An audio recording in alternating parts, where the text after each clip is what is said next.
Welcome to Indiana Sports Beat Radio. So for the thousands in attendance and the millions watching around the world.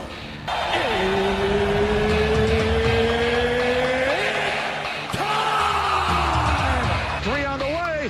Oh! It went in! It went in! And Indiana wins the ball game! Know your role and shut your mouth, you jabroni! Float game for the win!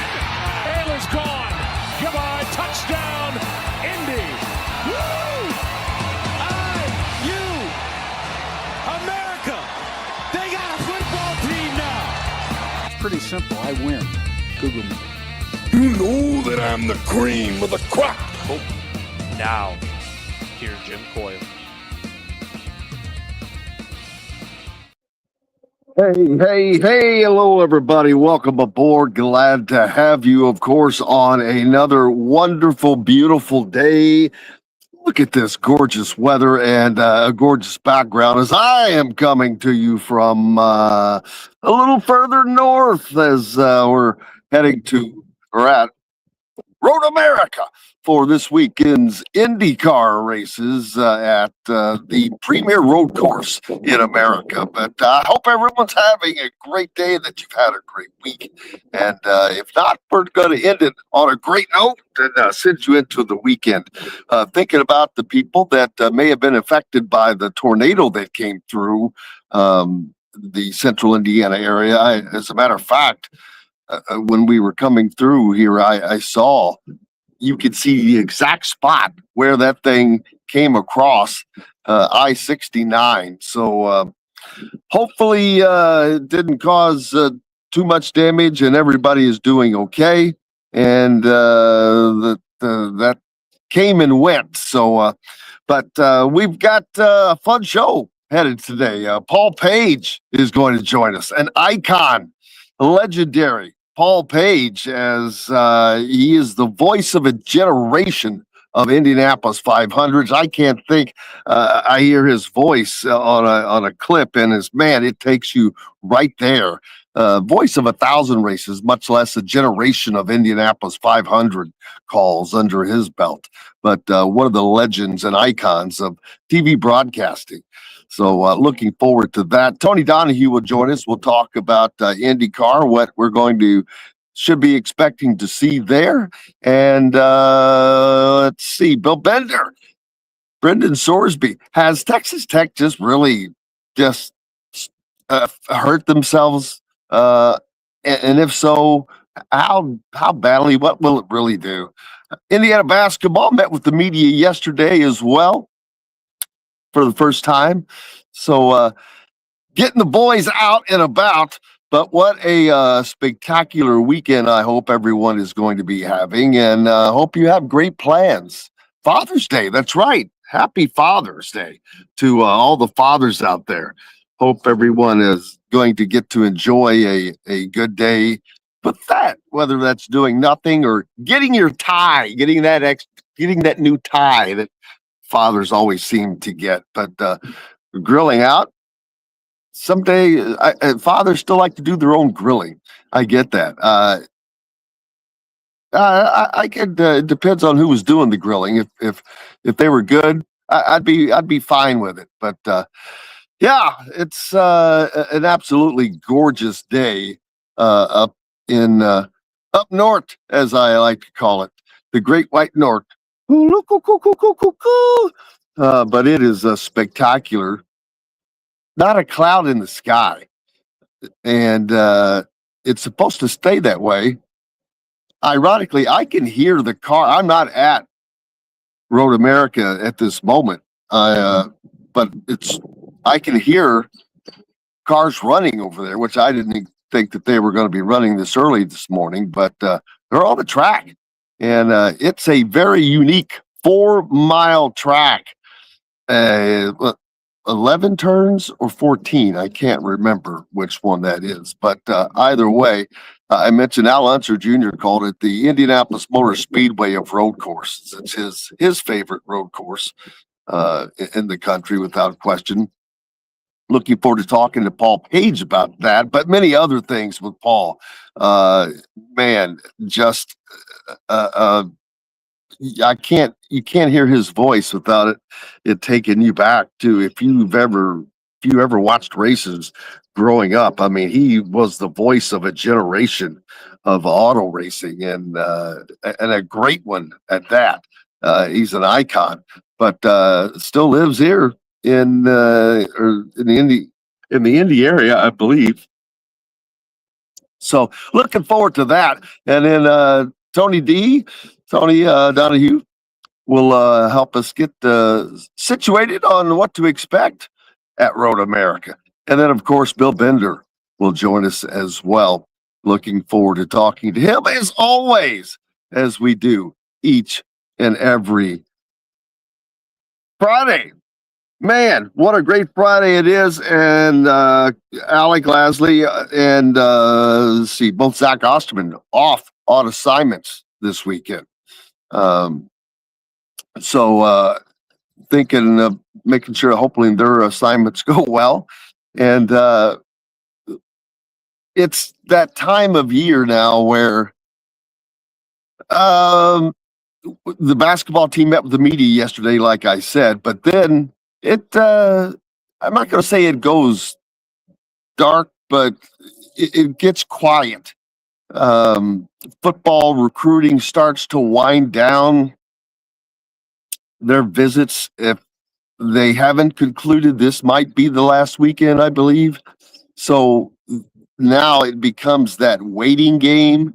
And then whatever contact that can be made, I haven't checked the dates of when you have to stop or if you have to stop, or hell, in this day and age, I wonder, is there even a point, seriously, a point to having rules of when you can talk to somebody, when you can call somebody? I'm like, I mean, we're talking millions of dollars now. And even if that stupid rule is in place, it's a joke because everybody has an agent, and you can't put a rule on who agents can call, what agents can do. Well, I mean, there's certain limitations, I'm sure, but not within the reason of what we're talking about. They're just like coaching jobs. It's the back channeling. Well, there's back channeling in everything. So what's the point of not being able to call or text athletes at certain times? That has almost seemingly become antiquated now. It's almost a pointless thing to have. It's one less thing to worry about. It's probably something they should just do away with. It's just an issue that you don't have to deal with, and because it's a nuisance issue. Who cares? Their agents are talking anyway. You know, if they want to talk, great. If not, tell them, hey, don't call me, or say, hey, I'm on a no call coaches list. They do that a lot with when they hit the transfer portal. So yeah, I think that they should just do that overall now. Otherwise, pointless. There's no reason to not do it. And I don't know if you guys can even hear those cars in the background, but it's kind of cool. It's great background noise. I just by the sound, I can't tell what cars that it is on the track. It's not Indy cars because they're not scheduled to be out there. So it must be one of the lesser series that, and by lesser, I mean not IndyCar or Indy Next series. They, I think NXT practices today. IndyCar will practice tomorrow, I believe, but we'll get all that lined out with Tony D when he joins us, Tony Donahue, to look ahead at this race. Last year was Alex Palou who won this race, and he leads the point standings right now by somewhere in the neighborhood of 52 or 56 points, something like that, which it's not insurmountable but the guys behind him are going to need some help if they have any plans on catching Mr. Pillow. So we'll see how this race goes.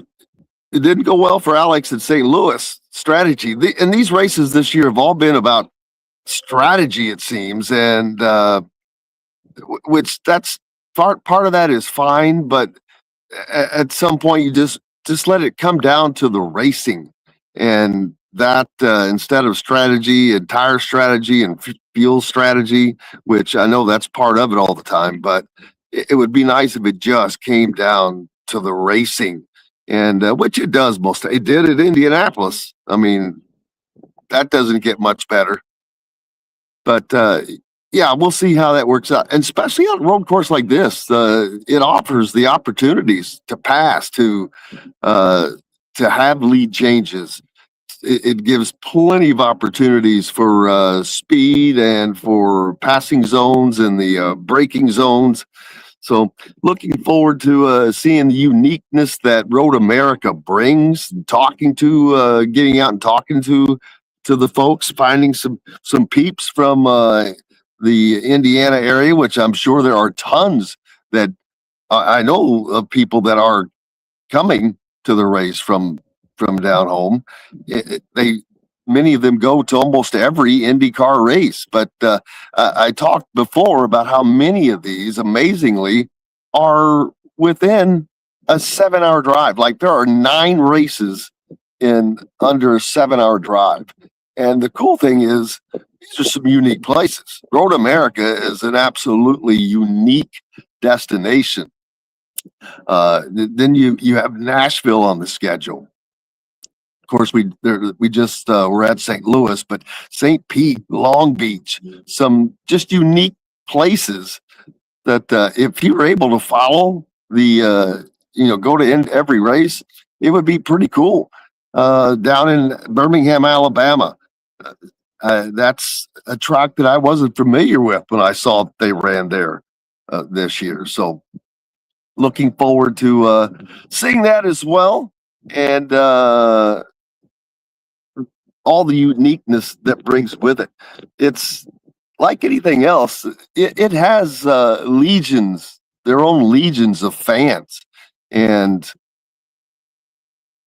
it's always interesting to see how they're not always the same, but they're always people coming from different places, depending on where the venue is, offering other opportunities for people that may be closer to get there. But there's no shortage of fans that love to follow the races, and especially the races that offer camping. I mean, you see that at NASCAR races as well, but I think it's a little more so with no, I'm not going to say that because of the tracks, but yeah, it's just a unique deal now with Road America. They have camping literally inside a track, or inside some of the corners and turns of the track. It's a very unique atmosphere. It's not the only one that I can think of, but it's one of the few though. I mean, when you watch the race, you can see the campers literally right there, right off of the track. And I know in a lot of races on the infields, you see that. But this is unique because it's in certain sections, and it is literally a campground area in multiple turns. Then they have a lot of other unique things. But I have not been to Road America. It's my first experience there. So looking forward to taking that in and all that it offers. So it's just another unique experience. And that's another thing about the people that get out and enjoy those unique experiences.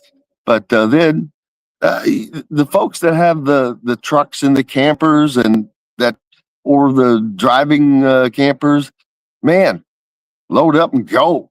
And it's a mix of people that from people in their 30s, 40s on up, and even younger that attend the race and not, but the younger ones are not pulling in campers. I'm fairly certain they're there for the party, baby. And I'm sure there'll be plenty of that going on as well, as we hope that we bringing you the party on a Friday. So hopefully everybody is doing well. What are your plans for the weekend? What's going on in your local areas that get out and do something? I know we've had some crappy weather here of late, but it's going to be beautiful for the next few days. Should be about everywhere, and that usually happens after a storm, doesn't it? It kind of cleans things out, and it's ironic that once the storms have come through, it's just clear blue skies now. So and very cool hearing those cars in the background running over on the Road America course right now, and that's a good thing we're not right at the track right now. We wouldn't be able to hear ourselves talk. It's definitely a noise you can hear from quite a ways away. And I wonder what that will sound like when the Indy cars are out there getting after it. We'll have to see. But looking forward to that and much more. Hopefully we will be able to have some fun today, at the very least, and looking forward to talking to Mr. Paul Page. I mean, that is going to be an absolute thrill, and I cannot wait to do that. He is an absolute icon, and just like I said, one of the voices of a generation of not just IndyCar racing, but auto racing, period. So looking forward to that. Let's take a pause for the cause so we can get to it. Appreciate you being with us on this Friday. Back with more Indiana Sports Beat Radio right after these messages. Andy Moore Honda Bloomington has the deals for you, like great savings on the remaining 2025 Hondas. First-time buyers get more than expected. The Honda Civic and HR-V are the most popular vehicles for first-time buyers in the U.S. Andy Moore Honda Bloomington also has a quality selection of pre-certified used vehicles. And check out the selection of Andy Moore Honda Bloomington's 2026 models, like the Honda Passport, Honda CR-V Hybrid, Honda Ridgeline, and more. ISB Radio with Jim Coyle is brought to you exclusively on The Zone by Andy Moore Honda of Bloomington, Bloomington's #1 Honda dealer. If you're looking for a new home in the Indianapolis area, you need Cheryl Sizemore from Brick and Ivy Realty. Cheryl Sizemore has over 2 decades of experience, and that could be the difference in getting the home you want in today's tough housing market. Reach out to Cheryl at CherylSizemore@gmail.com or 317-701-0838. That's 317-701-0838. Let Cheryl Sizemore sell or find your new home today. Zach Browning here to tell you about an offer you simply can't pass up. If you're looking for the best coverage of Indiana football and basketball, which includes recruiting, weekly chats, podcasts, as well as access to the best national team out there, then look no further than thehoosier.com. The best part, it's just $1 for the first week. Oh, and did I mention that you get a full year of access to The Athletic when you sign up? You can't beat the coverage, and you can't beat the deal. So head over to thehoosier.com today and sign up for just $1. It'll be the best decision you ever made. Bored, Bloomington? Dave & Buster's can fix that. Eat and drink your way through our all-new menu. Play half-price games every Sunday through Thursday. Watch all your team's wins on a 40-foot screen and 30 HD TVs. And level all up with the high-flying human crane that puts you in the game. Private game suites, our exclusive arena, and more. Only at Dave & Buster's on 731 South College Mall Road.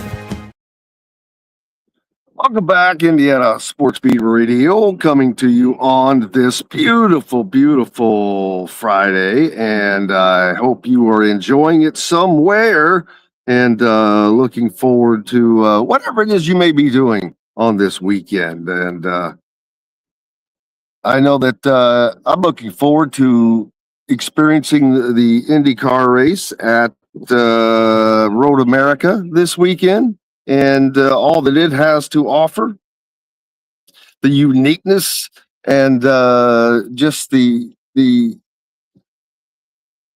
difference in fans, and seeing if talking to people from different places, how their experiences are, and various things like that. But just looking forward to all of it, and hopefully we're going to get to talk to Paul Page this morning. Would love to make that happen, which it's scheduled, and but whenever we're on the road, it makes things a little more difficult, and but hopefully not so today. Indiana basketball met with the media yesterday, and that went swimmingly. I'm sure that everyone has seen. I was on the road, and so I did not get to see that. But looking forward to learning more about everything that went on and how that transpired.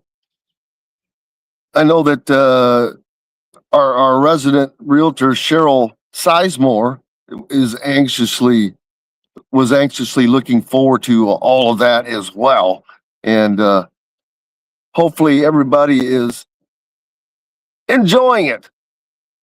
But trying to do things up here today and enjoy all that's going on, and kind of take not a break from the sports world, but a sidestep, not being so head on with it as always, and enjoying some different aspects of the sporting life. So and bringing that action. So it's just a gorgeous day. And I look forward to talking to Bill Bender today, as always, as we do each week. And that'll be, partly about Brendan Sorsby and more about Texas Tech and what they have done, how they have handled this situation. It's not been good. So that have they damaged themselves to a degree to where it will actually matter anymore? I mean, I know that there was the outrage with people in various schools that Georgia, and I forget whoever the other school was, that had already come out and said, "Oh, we're not going to play these schools," and et cetera, et cetera. But will there now be a lasting impact? I don't know, but I will say this: they need to just shut up, stop talking. They had that 30-minute deal with the president, the athletics director, the whatever else, coach, and it was like, dude, stop. And then Cody Campbell, of course, can't resist himself, has to send out like a 3-page letter that seemed more about Cody Campbell than it did anything else. So,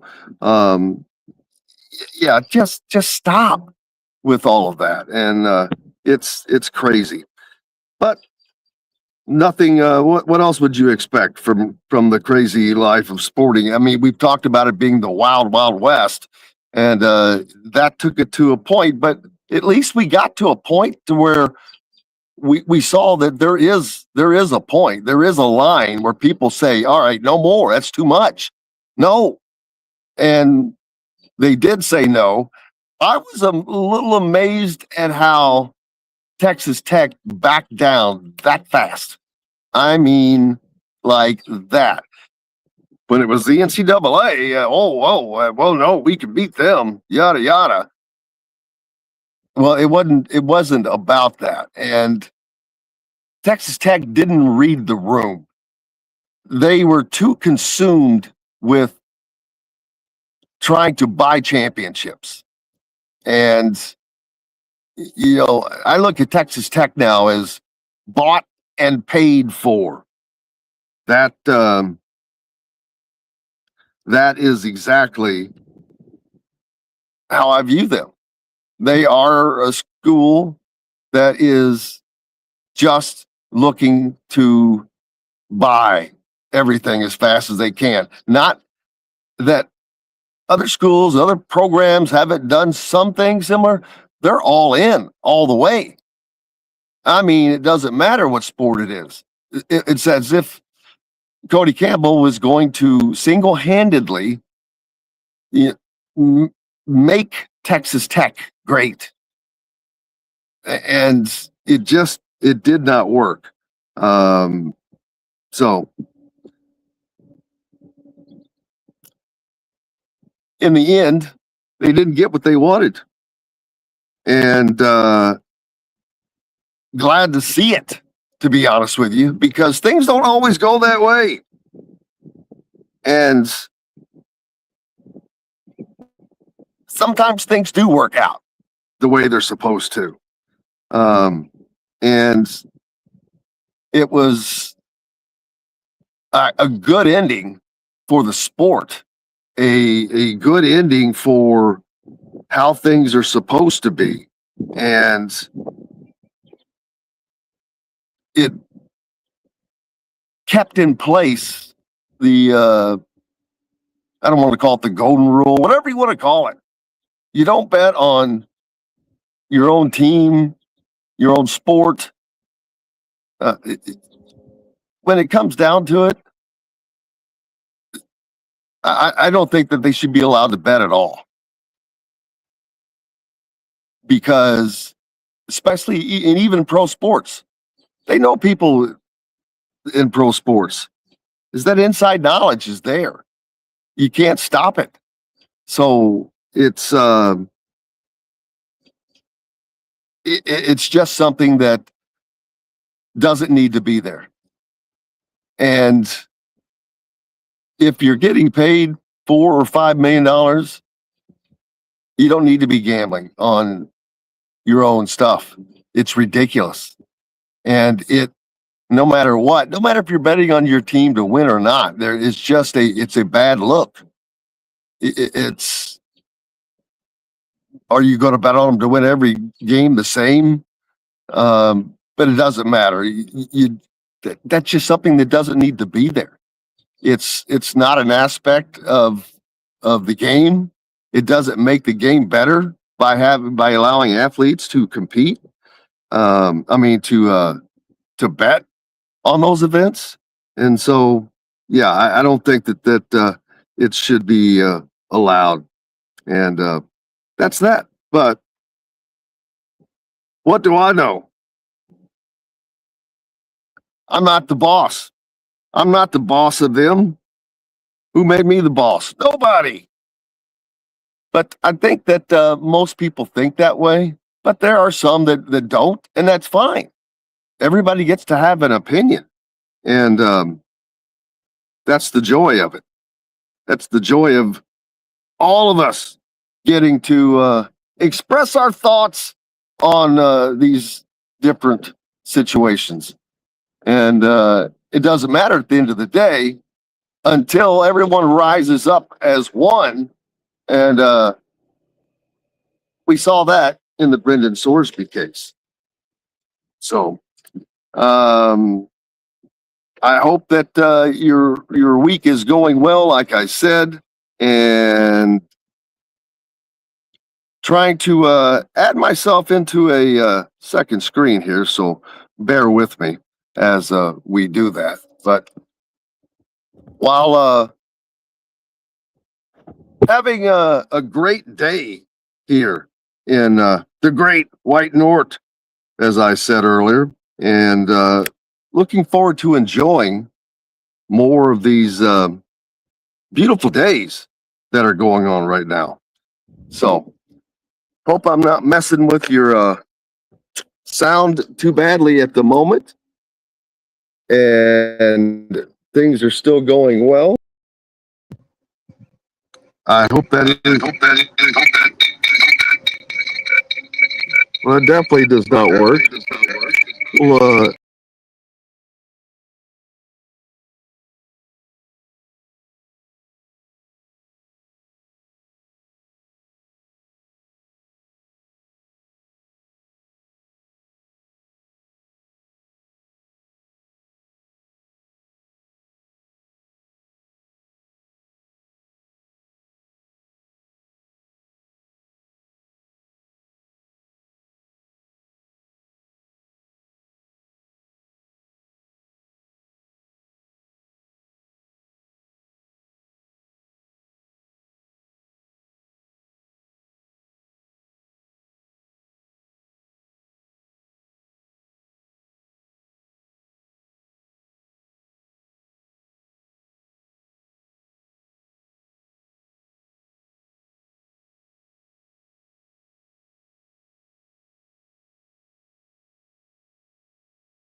All right, you're in there, Tony D. I got you now. What's up? Sounds good. I'm dealing with. Let me get rid of remove from stage. What's that? Ready to roll? All right, buddy. Me as well. I'm going just to have my producer guys have to put the commercials in. So, Gotcha. all right, 3, 2. You gotta remove.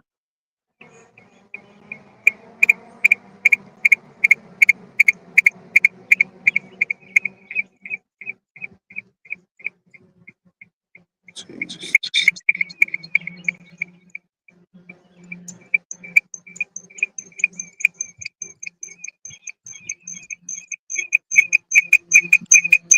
Can't get me out of there.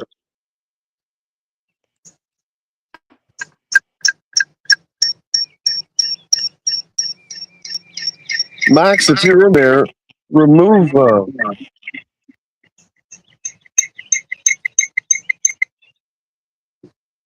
I'm in there too many times. There we go. All right. Now we ready?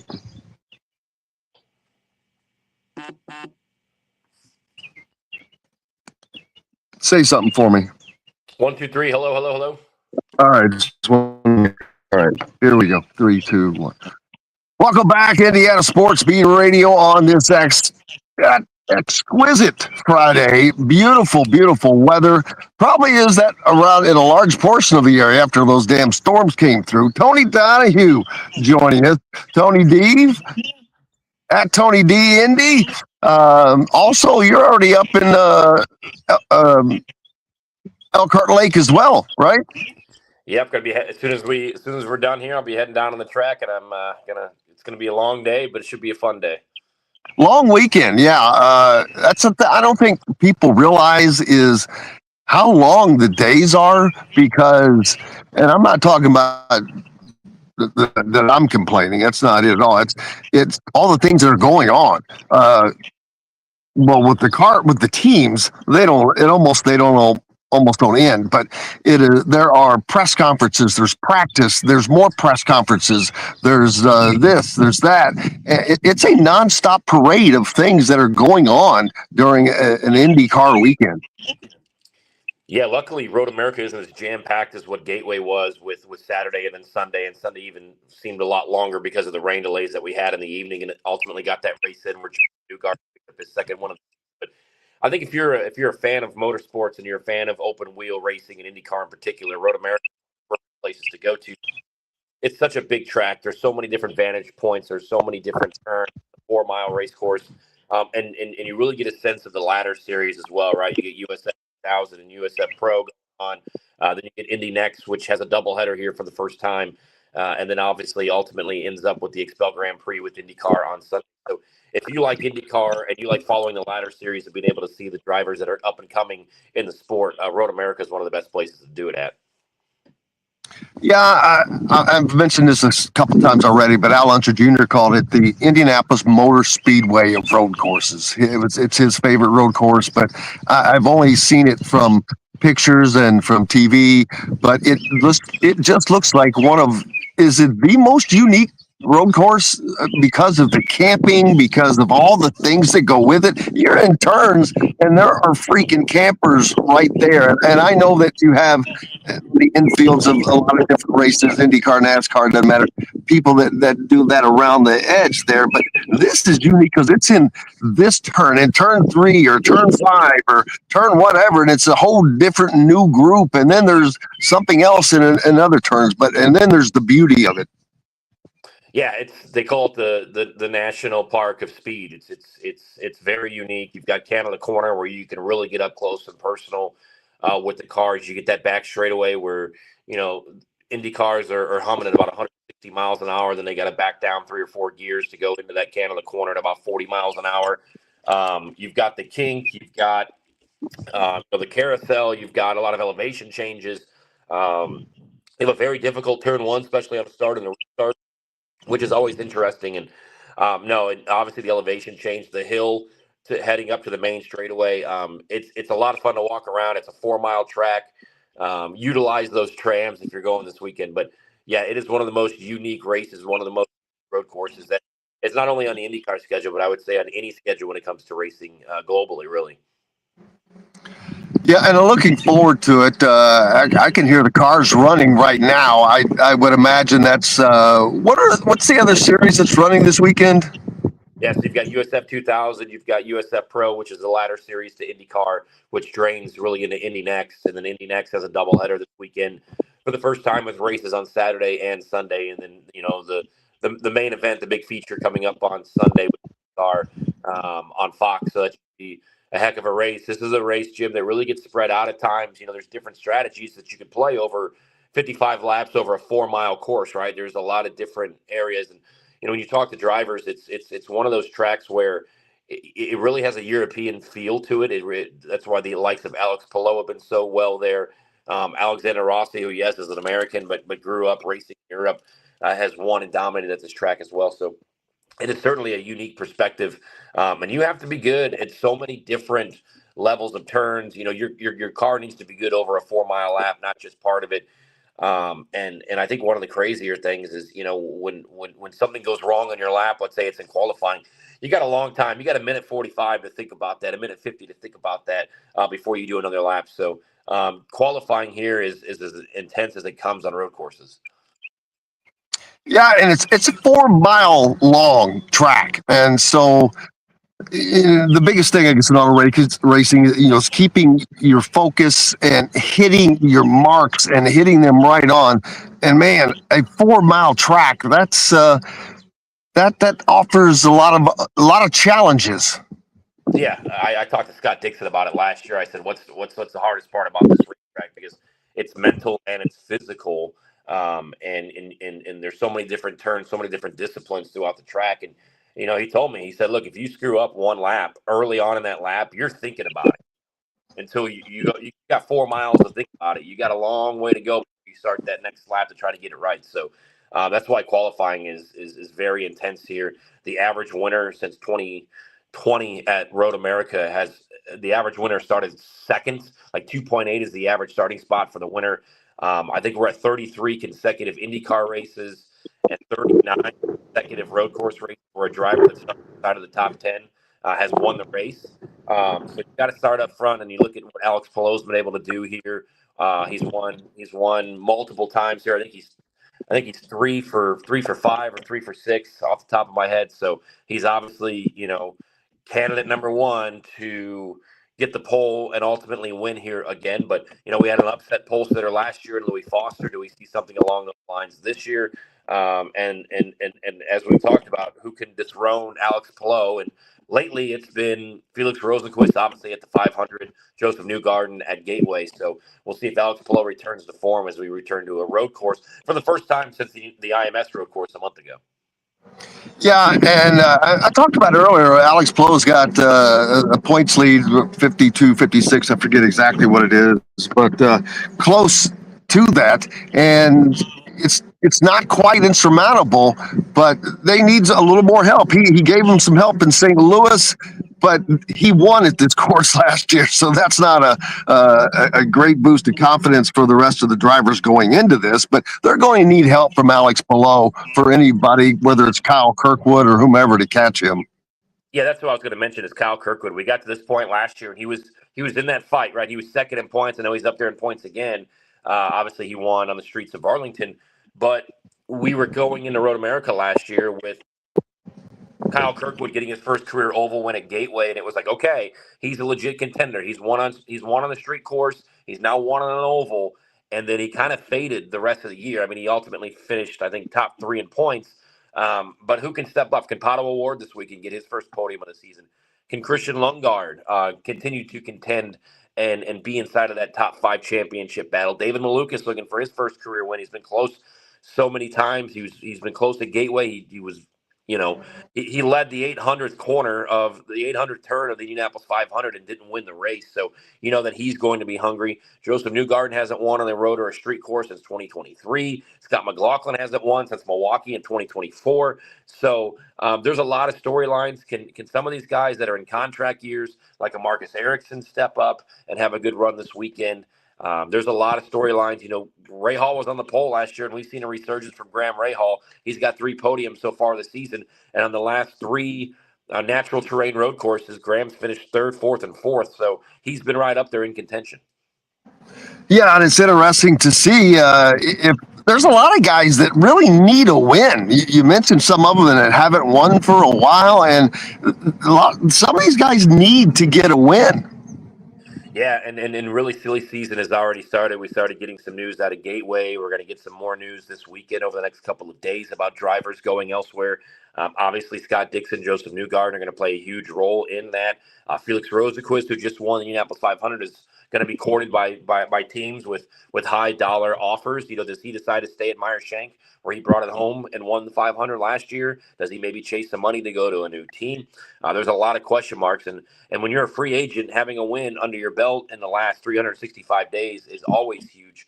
So we're, like you mentioned, can somebody step up? Will we see an upset winner? Can Scott Dixon get a victory? He's won a race I think every year for the last 22 years. And we're almost going on a year since Mid-Ohio last year since we've seen Scott Dixon win. So, there's the Potto Award, as we mentioned, hasn't been on the podium this year, while Christian Lundgaard, his teammate, has. Santino Ferrucci's in a contract year. He's never won a race. We finished 3rd here last year on fuel mileage. Rinus VK, can he have a good run for Juncos? I mean, there are a lot of hungry drivers that are going to be going all out, not just this race at Road America, but for the remainder of the season, trying to get that win. Yeah, and you mentioned silly season for the listeners that don't understand what that means. It is kind of exactly what it sounds like, except for it deals with the drivers that are becoming free agents. And it's silly because it's going on in the middle, just past the midway point, maybe or we're at the midway point, something like that. But it's still deep into the season when it's going on. So that makes it kind of silly in and of itself. And then if these announcements, sneak out or leak out, that just it has to change the dynamic for a team if your driver's leaving. Yeah, it depends on who your driver's leaving for, right? If you're a Honda driver and you end up knowing and finding out that your driver is going to Chevy, how much information are you going to give said driver? How much of your data are you going to give said driver? Usually, contracts are there for a reason. Both parties, whether it's the team and the driver, will do their best to fulfill that contract towards season's ends at the best of their ability. But yeah, it gets silly because you start hearing one driver's tied to 6 different rides for next year, and if this driver goes here, then 6 other rides are going to open up underneath him, and if this driver stays here, that means that four rides and 4 seats for next year are not going to be in there. And then we get to the point, Jim, where you've got a lot of talent and there's just not enough. There's too many butts and not enough seats in IndyCar, knowing that we're only going to be at 27 full-time cars next year. And I think we'll sniff 34, 35 entries at the Indianapolis 500 with the new car coming in 2028 and these DW12 chassis being obsolete, more than likely with the new car coming in at seasons in 2027. So there's a lot up for grabs. It's not only racing to have a seat, it's racing to continue to be in that seat and to prove to other teams that you can make a career out of this and be a long-term staple on a team, competing, winning, and scoring podiums. There's a couple of things there that you mentioned. Daggone it, I've already forgotten one of them because I was trying to write them both down. The car changes. That reminds me of the change with the reduction in the you know what I'm talking about. I'm drawing a blank. Yeah, reduction in the hybrid boost. But from what I've read, that's it's a small change. Yeah, for the most part. I mean, look, it's no secret that the hybrid was brought in to keep Honda as the second manufacturer in IndyCar, with Chevy obviously staying and having that relationship with Penske and IMS. And we've seen a lot of problems with the hybrid. We've seen a lot of hybrid failures.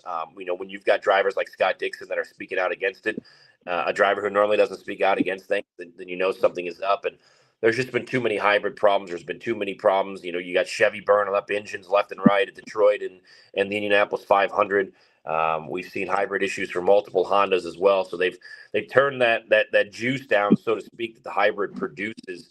To hopefully kind of cap where they are as far as those hybrid failures are. So the hybrid, I always say, is like an offensive lineman.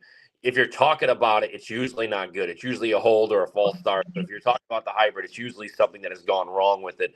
I think they should just get rid of it. They probably won't. It's supposed to be lighter on the new car and less voltage, but it's just more been a headache than I think anything else. Yeah, and it's like NASCAR as well. We've heard cries of people, "Hey, give me my horsepower back, man." Yeah, and I think with the new car, I talked to guys like Graham Rahal, and IndyCar has a problem to where they have to appease their hardcore fans, which is not the younger demographic, but they also want to have the hybrids, and they also want to reach out to that younger demographic that is 18 plus, 21 plus, that might be getting into racing. And for me, what got me hooked on racing as a kid with my grandfather and my dad taking me to races was the speed and how cool the cars looked, and most importantly, the sound. Like, I want this new car to scream. I want to know that it's coming down the front straightaway at IMS at 230 miles an hour. I want to have to, put earplugs in because it's screaming so loud because it's got a V8 or a V10 in it. Now, it's probably not going to happen. But I think, there's a lot of work ahead before we see this new car. I thought we'd already see it. I thought maybe Mid-Ohio coming up in a couple weeks, they would introduce it. Maybe DC, maybe they're waiting for that big moment in DC. But we're getting to a point here where we're going to have to start testing this car real soon. So when are we going to see it? And I think it needs to be in the next month.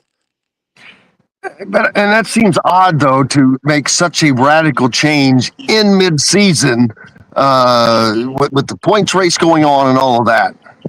Well, I mean, they did it in 2024 when they rolled out the hybrid at Mid-Ohio halfway through the year, and Scott Dixon didn't even see the green flag because his failed and took him out of that race. So nothing surprises me in IndyCar. There seems to be constant changes, whether it's a tire change, whether it's a compound change, whether it's hybrid changing, or it's push to pass changing, or it's this is what we're going to do differently. And it's,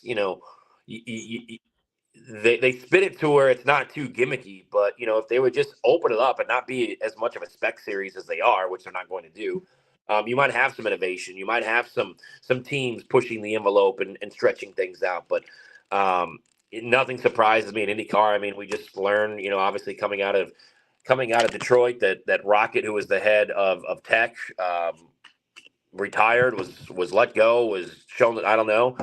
They said it was a retirement.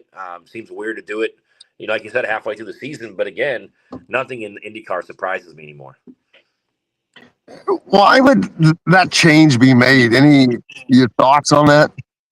I think they knew with the new IndyCar officiating board and the things that have came down, especially with Team Penske over the last couple of years, whether it was the attenuator or push to pass. That happened down in St. Pete. Look, I mean, I think they literally went to Rocket and said, "Hey, we've got this guy that we're going to replace you with. Your contract's up June 1st. We'd like you to teach this guy and have him learn under your guidance." Rocket's very respected inside of IndyCar, very respected by teams and drivers and owners, and I think Rocket was fair. Did people agree with him all the time? No, but the guy did it for 24 years, so he obviously was doing something right in those 24 years. So I get the sense that they told him, "Hey, we're going to let you write out your contract. We've got you replacement ready to go. We would like for you to cordially and respectfully help him get up to speed, and then retire, exit stage right, and enjoy yourself. So go hunting, go fishing, do your thing." So it was a little odd that when it happened, but I'm not surprised that it did happen. Tony Donahue with me. You mentioned as far as silly season, a couple of names. One of those, Joseph Newgarden. Who are some of the other Felix Rosenquist? Who are some of the other bigger names that are available? I guess you would say. Joseph Newgarden, like you said, Scott Dixon. Does he retire? Does he resign with Chip Ganassi Racing? Does he end up going to McLaren? There's a bunch of options there. And I think those are obviously your two biggest dominoes because those are two sought-after rides if either of those exit those rides. Now, I don't expect Joseph Newgarden to leave Team Penske. And unless Zach Brown backed up the Brinks truck to him, which I still think Penske would probably match that offer, I think he stays. You've won 2 Indianapolis 500s. You won Nashville last year. You've had the best car at the Indianapolis 500 really probably for the last 5 years. Even when he started in the back row, he drove his way all the way up into the top 10 before having an issue. He could have won 3 in a row. Yeah, I mean, and he could have won this year. He had drove himself from 22nd all the way into the top 6 before the restart issue. Christian Lundgaard's yet to be re-signed. He obviously wanted the GP back in Indianapolis, so that's a big thing. Is he going to be back with Aaron McLaren? Marcus Ericsson, Dennis Hogger, who's under an Andretti contract but driving for Dale Coyne Racing, do they eventually move him over? Does Felix get a big offer from a team knowing that he's now the Indianapolis 500 champion? Could it be McLaren, where he raced at for 3 years? Could it be Andretti, who seemingly would have an opening with Marcus Ericsson being a free agent in the 28 car? For every, I always say this about silly season. It's like when you're playing Super Mario and you can choose which tube you go down. And every each tube you go down, it takes you into like 37 different worlds that you could go to. And that's how silly season is. If this domino falls here, these 6 dominoes can fall over here. And if this guy stays, then these seats don't become available. So it is crazy, and it's going to be very fun, interesting, and as you mentioned, very silly over the next couple of months. And then there's the new drivers that, not necessarily new, but NXT drivers that may move up. Miles Rowe, I mentioned earlier, and Enzo Fittipaldi are two of the names that are kind of rising to the top of that series. Yeah, Nikita Johnson's leading it. I mean, the kid just turned 18 years old. He's got a lot of talent. He's in the Ed Carpenter pipeline with Cape Motorsports. However, he does run sports cars for Rahal. He runs a McLaren for Rahal in sports cars. So he's another guy that's right there. Max Taylor, when's he going to be ready? If you win the Indy Next Championship, you are more than likely going to go to IndyCar. But this year might be a little bit different because, if I'm a team owner and, this rookie's going to bring money, but do I want this rookie to be in a Dallara DW12 chassis in 2027? And then, oh, by the way, everything you learned about that car might be different than the new car that you're going to run in 2028. So it'll be interesting to see what the rookie class looks like next year, knowing that you just want to do 1 year of a lame duck season in IndyCar with the DW12 chassis that you're not going to be running at season's end. So that's, I think, an interesting thing to keep an eye on as well. Tony Donahue, Tony D at Tony D Indy on Twitter. Make sure you give him a follow. Appreciate you, friend, and I'll see you shortly. See you soon. We'll have some bratwurst, and we'll check out some awesome corners and speed traps at Road America. It's one of my favorite places to be. I can't wait, and I can't wait to talk about it more maybe next week. Tony D, make sure you give him a follow at Tony D Indy. Appreciate you, my friend. See you soon. We've got more coming up here on Indiana Sports Beat Radio.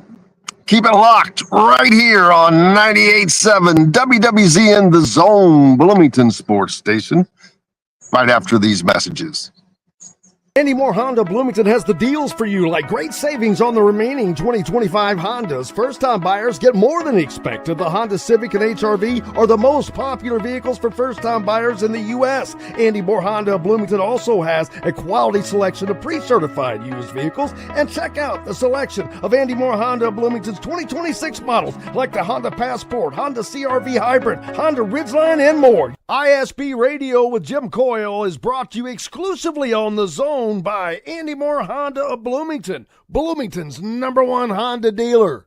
If you're looking for a new home in the Indianapolis area, you need Cheryl Sizemore from Brick and Ivy Realty. Cheryl Sizemore has over 2 decades of experience, and that could be the difference in getting the home you want in today's tough housing market. Reach out to Cheryl at CherylSizemoreSells@gmail.com or 317-701-0838. That's 317-701-0838. Let Cheryl Sizemore sell or find your new home today. Zach Browning here to tell you about an offer you simply can't pass up. If you're looking for the best coverage of Indiana football and basketball, which includes recruiting, weekly chats, podcasts, as well as access to the best national team out there, then look no further than thehoosier.com. The best part, it's just $1 for the first week. Oh, and did I mention that you get a full year of access to The Athletic when you sign up? You can't beat the coverage, and you can't beat the deal. So head over to thehoosier.com today and sign up for just $1. It'll be the best decision you ever made. Bored, Bloomington? Dave and Buster's can fix that. Eat and drink your way through our all-new menu. Play half-price games every Sunday through Thursday. Watch all your team's wins on a 40-foot screen and 30 HD TVs. And level up with the high-flying human crane that puts you in the game. Private game suites, our exclusive arena, and more. Only at Dave & Buster's on 731 South College Mall Road. Welcome back, Indiana Sports Beat Radio, on this beautiful, beautiful Friday. I am in Wisconsin. Hey, have to get some cheese while I'm up here, but up here at Road America for this weekend's IndyCar activities. The Grand Prix that's going on at Road America this weekend, plus Indy NXT Series racing, and some other series below that as well. But it's going to be a gorgeous weekend. The one thing I didn't get to talk to Tony Donahue about was the potential weather on Sunday. It's as beautiful as it is right now. It's supposed to be opposite that, not quite what we had the other night, but just a big chance of rain, and so it's looking iffy, man. And so we'll see how it works out, of course. But it's wow. I'm wondering, do they get this race in? It's because when it comes and goes, now being a road course, that makes it a little different because they can run in rain, but I don't know. It depends, of course. You know, they could put the road tires on, but I don't know. I'll have to check the rules for IndyCar, how that actually works. But it certainly makes it interesting when that is the case, but it is definitely not a fan favorite, and it's not what the fans want to see happen either. So we'll see how that goes, but yeah, looking forward to that this weekend and all that is going on. My man Max, if you're there, if you can, I can't tell if your mic is on or not, but I was going to ask what your plans are for this weekend. Bill Bender should be joining us here shortly, but how's it going, Jim? Oh, there's my man Max. Yes, sir. And we got a shout out for Fulton. He's got a big announcement next Friday. He is going to be recording his new original song for his America 250, and it will be released on Spotify. Look at Fulton go. Man, my man Fulton. How's things going with Max? Great, man. I cannot complain. Really just been playing a lot of basketball. It's basketball season for me, so it's been a good summer.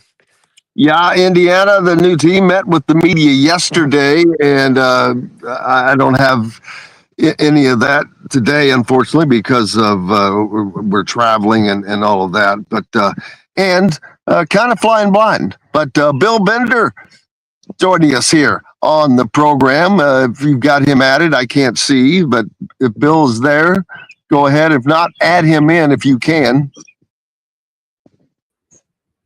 There we go. Hello.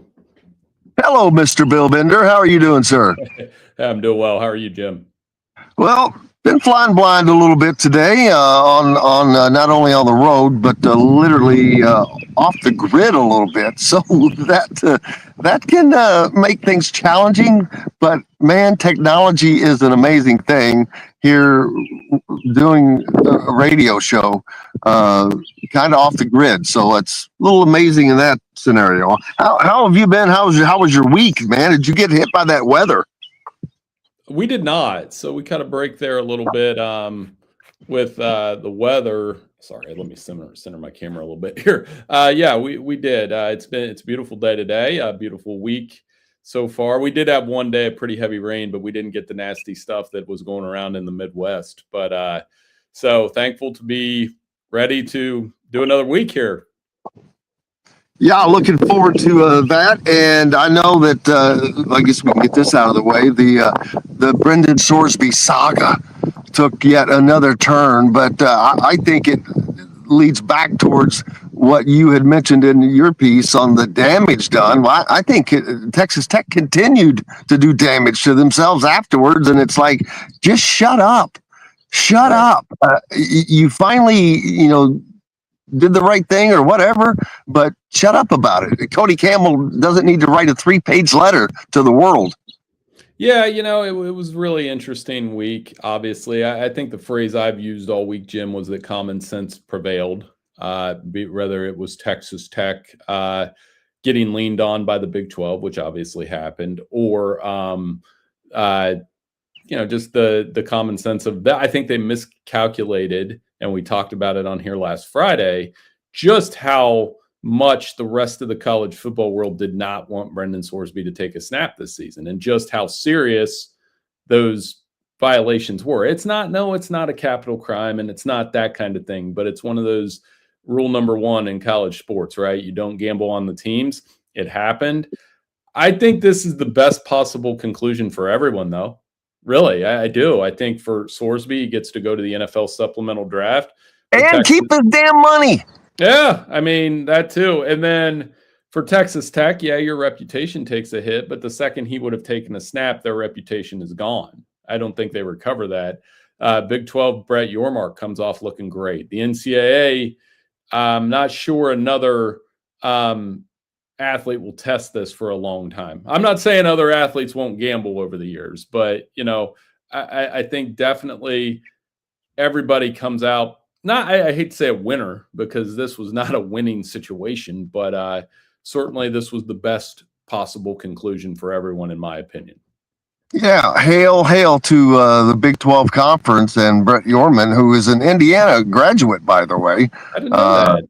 I learned it recently. I was like, wow, it's crazy. The head of Disney is an IU grad. It's nuts. It's yeah. But every school has that. But anyway, hail to the Big 12. And it's so funny how quickly Texas Tech folded when the Big 12 said, here's what we're going to do. But the difference was what they were going to be able to do was on a federal level.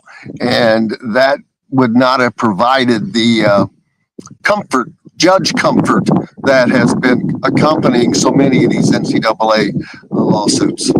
Yeah, and I think so. And I think the Big 12 flexed a little bit here, Jim, that, there's a lot of money to be involved. Once the other institutions, and you started hearing stories about, are they going to stop scheduling Texas Tech, and how much money the conference stood to lose. I think that's another factor in this whole discussion for me, is how much money the actual the Big 12 would have lost. The best thing for them is to have a program or two be super successful, but to do it in the right fashion. And had Brendan Sorsby stepped on the field, I think it makes a farce of the Big 12. It would have made a farce of Texas Tech.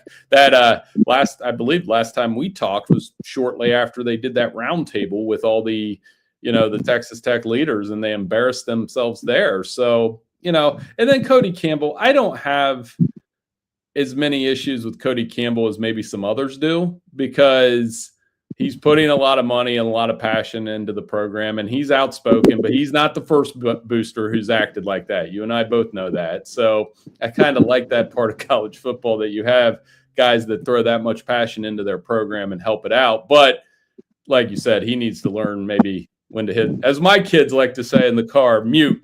I think he needs to hit the mute button every once in a while. Yeah, read the room. But yeah, I look at Texas Tech, though, as a program that's just simply bought and paid for now, which I know that there's money everywhere, but they've taken it to a completely different level. Miami did this early on when this first started, but not to this level, baby. This is big time money that I can't even imagine the change that falls out of Cody Campbell's pockets when he's walking around. He's got so much money, because God only knows how much money he's put into Texas Tech athletics in the last couple of years. Yeah, I mean, but we're living in that age now where you're going to need to have huge money to keep your program rolling in that kind of way. Obviously, is $30 million into your football roster too much? Some would argue that's about what it's going to take in this day and age, you know? Well, and $5 million of that was going to Brendan Sorsby. That's the wild part in a lot of ways, right? That, you know, you're going to put that much money into a quarterback. And,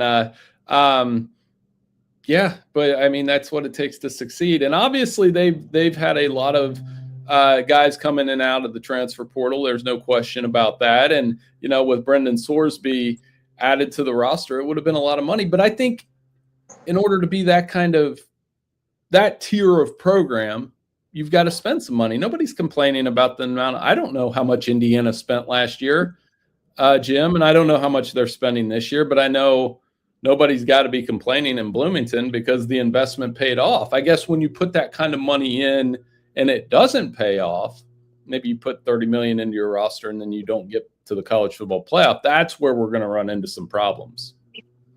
Well, and not only that, and I think, and Kurt Signetti has spoken to this a couple of times here recently, but in getting back to Cody Campbell, the few people that are like that have the ability, they keep taking it up a notch. And every time they take it up a notch, it kind of forces others to raise up. And that's an issue that it's like, okay, it keeps getting driven up.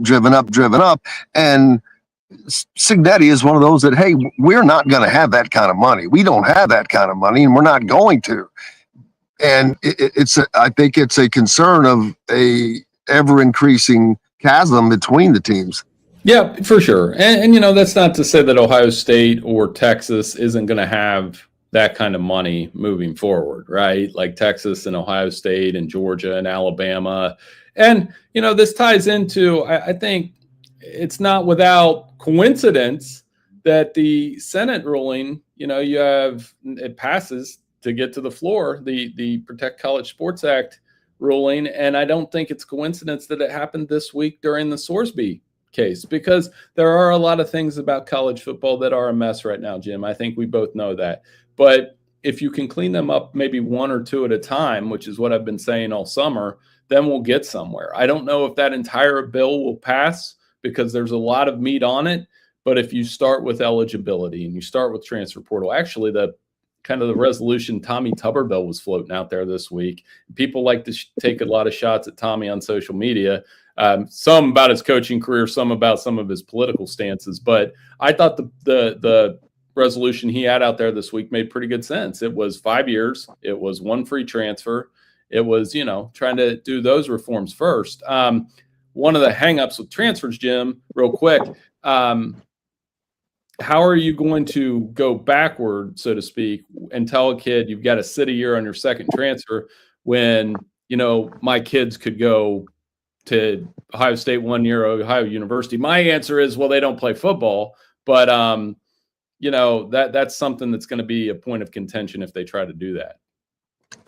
I would just say, well, you used to be able to not be able to do that. So it's just going back the way it was, period. Tough. Right. But Tommy Tuberville, I'm not a fan. I think he's a clown. I think he's, for someone that coached, he is so uninformed on, and yes, the stuff he's talking about. Well, yeah, that's the common sense stuff. Duh. Of course, that's the root of this. But last year, he made a statement, and he used Indiana, which, again, this is not because I cover them, but he said, look at Indiana. They went out and bought them a football team.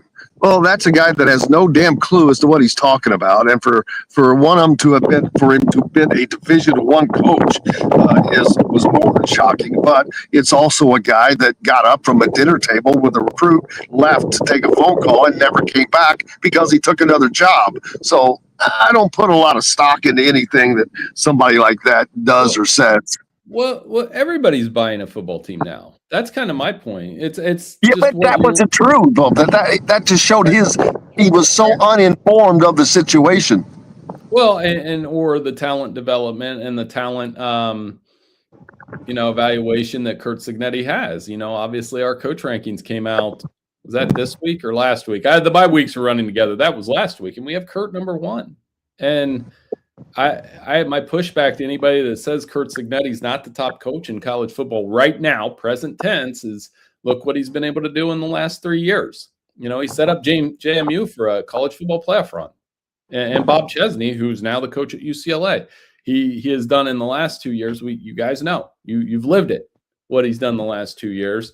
And the talent evaluation, the fact that Indiana, I think they were one of two, or if not the only team that had somebody drafted in every round last year. So that means he's not only developing, that tells me he's not just developing the elite talent. He's developing the third day guy. He's developing the day two guy. D'Angelo Pons was probably my favorite player at Indiana last year. And I don't know how his NFL career is going to transpire, but I know Aaron Glenn will probably get the most out of him with the Jets, because that's where he went, right? I hope he went to the Jets. I'm pretty sure. And I think he'll have a nice career at the NFL. So that's the piece that Tommy's missing. That's the piece. You can spend all the money in the world on your football team. You still got to develop into these players. Ohio State does that very well, by the way. I thought Texas Tech did that well last year with the defensive guys that they had. A lot of those guys got drafted. Yeah, and I'm wondering, I saw one player that decommitted and it was going to Wisconsin, Jalen Brewster, a big-time recruit that is committed to Texas Tech. It really makes you wonder, boy, are the Sharks circling? Yeah, obviously, that's the next step for Indiana, I think. Can you recruit at the level of Ohio State? Can you recruit at the level of Georgia, who brings in the 4- and 5-star guys? And I think they'll be able to improve that with every year. Every year you're successful, guys are going to want to come play for you. Ohio State, I don't think Indiana is at the recruits itself point yet, but that's where, Ohio State recruits itself. They have these camps and kids they have to turn kids away. They're looking at, and I just marvel at their receiver pipeline, by the way, that they've got Chris Henry Jr. there and Marvin Harrison, Jet Harrison, sorry, the other Harrison. Oh, my. He's on the way next, it sounds like. If they're getting, Ohio State's among the favorites to land him. So it's just an endless pipeline of wide receiver one in Columbus. So that's what. Speaking of, they've got probably the best quarterback wide receiver combo coming back in college football. I mean, you pair Jeremiah Smith with just about anybody, you might have the best quarterback receiver combo the way he plays. But it doesn't. Somebody asked me yesterday who has the 3 best receiving combos in college football, and I said Ohio State would probably be one, because you have Ennis, and it sounds like by all accounts Chris Henry Jr. is going to make an impact sooner rather than later. You have Texas with Cam Coleman and Ryan Wingo. That's pretty good for Arch to throw to. And then I like Indiana, man. I think Marsh and Becker, and you and I talked at length about Becker last year and how he made catch after catch after catch at the right time. And they have some depth at that position, but I think Marsh adds something else to Indiana. So I think those are the teams I'm keeping an eye on. Miami obviously has good receivers too, led by Malachi Toney, but it's where the game is, man. You got to have a couple guys that catch football. So what are you working on? What have you been working on? What's in the Bill Bender pipeline? Hey, I have what I have today? I think you'll find interesting. Something. I find everything about what you do interesting. So I got a story about. There's a documentary tonight on History Channel about Max Schmeling and Joe Louis. And oh wow, really? I was fortunate to talk to Joe Lewis's son last week, and did a story leading up to this documentary. I've seen the documentary; it's outstanding. Just for a generation that maybe not know about it, like Joe Louis, obviously, and then Max Schmeling, who was coming up during the rise of Nazi Germany, and how symbolic these two fights were, and the racism that Joe Louis encountered on the way up versus the heart. It's just a fantastic documentary full of context, and I encourage your listeners to check it out tonight. I thought it was outstanding. I enjoy the History Channel. I've been watching a lot of that recently. Between that and the Tom Hanks World War II series, they produce some good TV over there. So in between, I'm getting ready for college football. When I need to wind down a little bit, I am a nerd, I admit it, but I like to wind down and watch the History I Channel. am the same way. My go-to was usually watching things about antiquity, Egyptology. I don't know what it is about it. It's that stuff blows me away. just the finding of all of that from so long ago. How smart these people were 4,000 years ago. I'm like, are you kidding me? Yeah, wild. But yeah, I'm the same way, man. I like to decompress and de-sportify myself. Yeah, you got to watch something else sometimes, right? And I flip through those channels and try to learn something. We had I was telling a kind of a joke this week that I take those boys to lacrosse practice, my son and his friends, and we were driving through downtown Pickerington, and there was a happy 250th birthday America, and I was quizzing them a little bit on American history and didn't like some of the results. So like every day to practice now, they get 5 questions about U.S. history on the way to practice, and they have to answer 3. We're going to have a reward if they keep getting them right. But I was a little disappointed on the first day, but they've gotten better. Looking forward to that. I'm in Wisconsin at Road America for the IndyCar race this weekend, and looking forward to. But the weather is just spectacular. We had another tornado, literally a couple of miles north of where I live, and it's like the third one that has come within a few miles in the last 2 years. And I'm like, man, this is just tornado alley. It's crazy, but. And my bedroom is my head. If I'm looking just to my right, is a sliding glass door, and when it's open, and when weather like this, it is definitely open. But there is a direct line, straight line, right to the notification siren that goes off, and that thing is loud and it rocks. I mean, it's like 150 yards away. So when that thing swings around right in my direction, holy crap. But yeah, that thing has been buzzing a lot here lately. But hope everyone made it through that okay, because I know that it was really rough for a lot of people. But I know that our friend Mike DeCourcy, busy with World Cup action, man.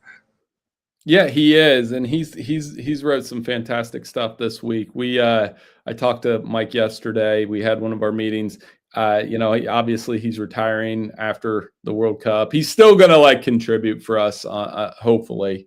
But yeah, I mean, for those, I'm not. I'll be the first to admit I'm not a huge soccer World Cup guy, but I've had it on in the background more. I will say that it's been on in the background. I'll pass by. I'll watch the United States today, obviously, watch their game, and had some friends that were down at the game in Atlanta yesterday between Czechia and South Africa. He said it was awesome. So, I mean, yeah, continue to read Mike. And I know on my end, we are, we did some schedule ranking stuff this week. I know the next thing I'm going to sketch out this afternoon, and maybe we could talk about next week, is trying to tackle the bowl projections next. That's like the last bit of stress, because there's still 40 bulls out there. You still want to get all those right. And, we'll see where we have everybody in those, but looking forward to it certainly. And, man, yeah, it is. I have to say, Jim, this background that you have, it does look like wherever you are right now, it looks beautiful outside. It is that. I mean, got the sweatshirt on for a reason, baby. No doubt about that. But yeah, it certainly is. And that's the one thing I have whenever I've been able to come up to this part of the country. It is always like this, and it's spectacular. That's why people live here during the summer. I could not do it in the wintertime, man. I couldn't. I just couldn't. Hell, I could barely live in Indianapolis. That's too far north for me already. Oh, actually, I meant to tell you, I'll be in Indy next weekend. We'll coordinate offline, but so I'm going to the final. Here's how our life works, unfortunately. So my wife is in Atlantic City for work. She's meeting. Somebody's taking my son. One of my son's friends' dads is taking my son to Philly. They'll be in Philly. I'm staying home with my daughter. 2 lacrosse tournaments, 2 different places. Next week, fortunately, we'll be in Indy, and both kids have that lacrosse tournament. What is it, Grand Park? Is that what it's called? Yeah. Huge soccer lacrosse facility. Amazing. So we'll be in Indianapolis next weekend for that tournament. I'm super excited about it. So maybe, I don't know if you're around, maybe we can catch up. I will absolutely try to do that. It sounds great. You can come watch some youth lacrosse if you want. I don't know. I've never seen lacrosse. I've never seen lacrosse live. So I always like to add things in. Man, Bill Bender, I cannot thank you enough, as always, my brother. And I hope you have a great weekend, and hope lacrosse goes well. We will. I'll talk to you next week, Jim. Appreciate you. Thanks so much. And thanks to your listeners. Talk to you next week. Appreciate it. Thank you, sir. There he goes, Bill Bender from the Sporting News joining us. We've got to take a pause for the cause. My man Max, take us out to the break. The ISC Sports Network is your home for sports content across the Hoosier State. Find us live on TV and streaming or archived on our website and our app. The ISC is your one-stop shop for the content you want to see, including high school sports, college sports, and other great events throughout the year. Subscribe to our streaming service and get access to it all. ISC, local lives here. If you're looking for a new home in the Indianapolis area, you need Cheryl Sizemore from Brick and Ivy Realty. Cheryl Sizemore has over 2 decades of experience, and that could be the difference in getting the home you want in today's tough housing market. Reach out to Cheryl at CherylSizemore@gmail.com or 317-701-0838. That's 317-701-0838. Let Cheryl Sizemore sell or find your new home today. Andy Moore Honda Bloomington has the deals for you, like great savings on the remaining 2025 Hondas. First-time buyers get more than expected. The Honda Civic and HR-V are the most popular vehicles for first-time buyers in the U.S. Andy Moore Honda Bloomington also has a quality selection of pre-certified used vehicles. And check out the selection of Andy Moore Honda Bloomington's 2026 models, like the Honda Passport, Honda CR-V Hybrid, Honda Ridgeline, and more. ISB Radio with Jim Coyle is brought to you exclusively on The Zone by Andy Moore Honda of Bloomington, Bloomington's #1 Honda dealer. Dave & Buster's Bloomington is the place to eat, drink, play, and watch. Enjoy half-price games every Sunday through Thursday, a new menu to dig into, and next-level upgrades like private game suites, the high-flying human crane that puts you in the game, our exclusive arena, and more. Only at Dave & Buster's Bloomington, 731 South College Mall Road. Welcome back, Indiana Sports Beat Radio, coming to you on this beautiful Friday. I hope you're having a beautiful Friday and made it through the storms with relative ease. The thing about those storms, man, we knew they were coming. They told us. I mean, they said, "Hey, this is going to be this could be a rough one," and boy, did it. And I talked about the guy yesterday, Max Velocity. I wonder if that's his name. Is his name Max? I can't see the comments, so Gritty's on there. She knows. She's a Max Velocity aficionado. Sent me the stream, and so yeah, but it's cool to watch, man. It really is, and it's wild because it's the most simple thing that anybody has ever done, and it's just so watchable. Not as enjoyable. I don't mean it that way, because it's always about the dangerous storms, but he's definitely a regional guy because they don't have that stuff going on out west. Yeah, think about that. No tornadoes in the Pacific Northwest or west of, say, Kansas, Nebraska, all that area, with the plains. They don't really, no one out there has that. I mean, I guess they're kind of lucky. So, there's that. But everybody's got something going on. My man, Max, how's your weekend shaping up? It's been good, man. I've a lot of World Cup. I hear you're not a big World Cup guy, but well, it's not. That's a commitment. The World Cup is a commitment. A match takes, how long does a match take? 3 hours? An hour and a half. Yeah, 90 minutes, but rounded up to 2 hours. I would say 2 hours though, with the halftime break and all that. Well, that's not bad. I was thinking it was longer, but I hate saying this because I've seen so much soccer in between back then and now. But when I first watched soccer, I was not, I didn't grow up with it. And had already preconceived notions, and then the World Cup fed into that back then. The flopping was. You wanted to choke somebody. I wanted to reach down and choke the guy that were flopping. I'm like, you suck. But it's a whole but that's thing. gone away, and I'll tell you, I've told this story 1,000 times. I took my daughter to a soccer match in Louisville once. They've got a great team there, much like the Indy 11. But it introduced. I was up close and personal. I'm 5, 6, 10 rows off of the field, and oh my God, you can't see this on TV. How hard these guys were running up and down and back, and it was like, oh yeah, it's a whole different world. Changed my preconceived thoughts on that regard, and then the flopping. That flopping wasn't happening in those games, and so I'm like, okay. And then you have to learn the rules. It's the same with hockey.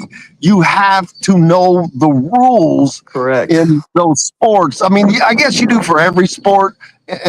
Just take it for granted for all the other ones because you grow up with them. But I didn't grow up with hockey. I didn't grow up with soccer. I didn't know what the hell a blue line was. Hell, I was a TV sports anchor when I was young, and did not grow up around hockey. And I ended up going to a place that had a damn hockey team, and I'm like, oh hell. I shoot highlights, and all I would say is he shoots, he scores. I mean, that's all I had to know. Or he crosses the blue line, shoots and scores.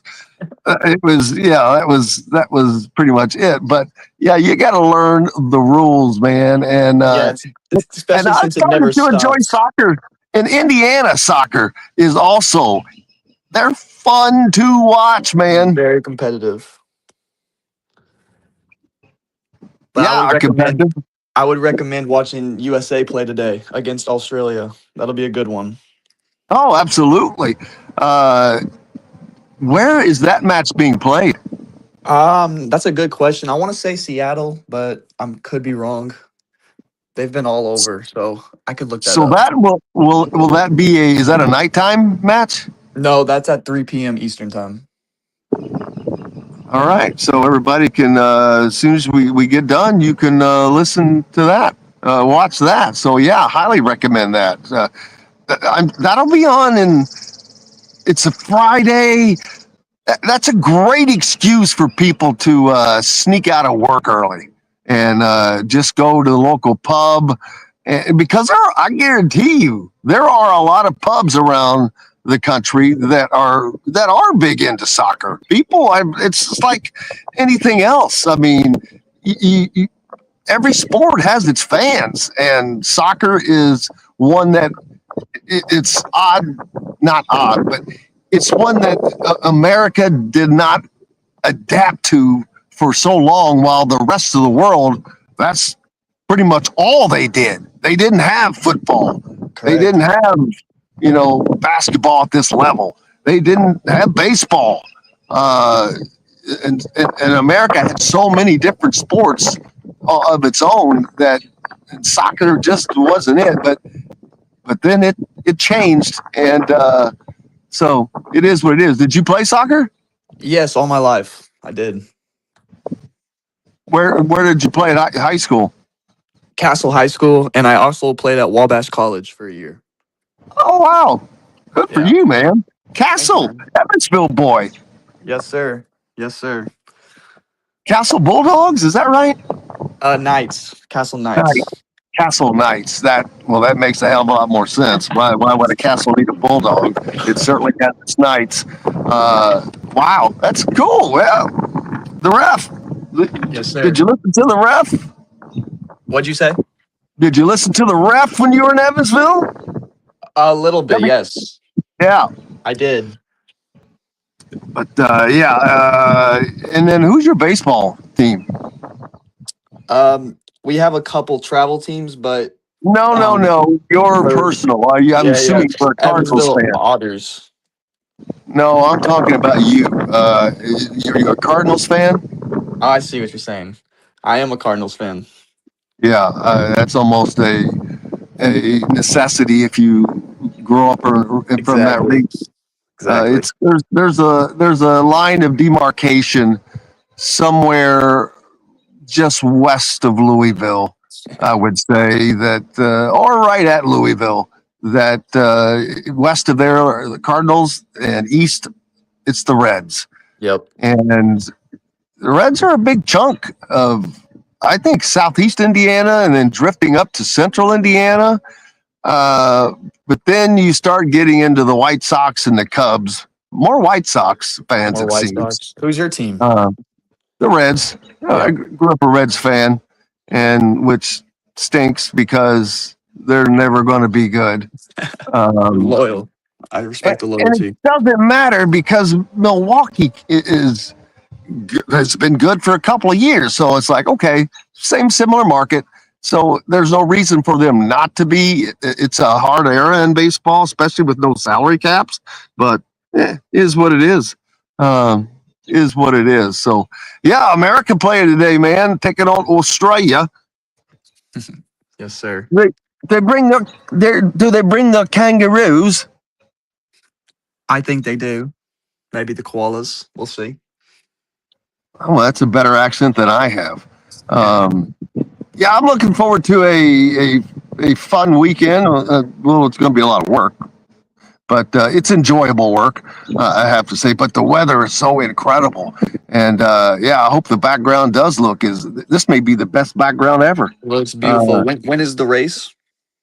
The IndyCar race Grand Prix is on Sunday. Gotcha. The NXT race is Saturday.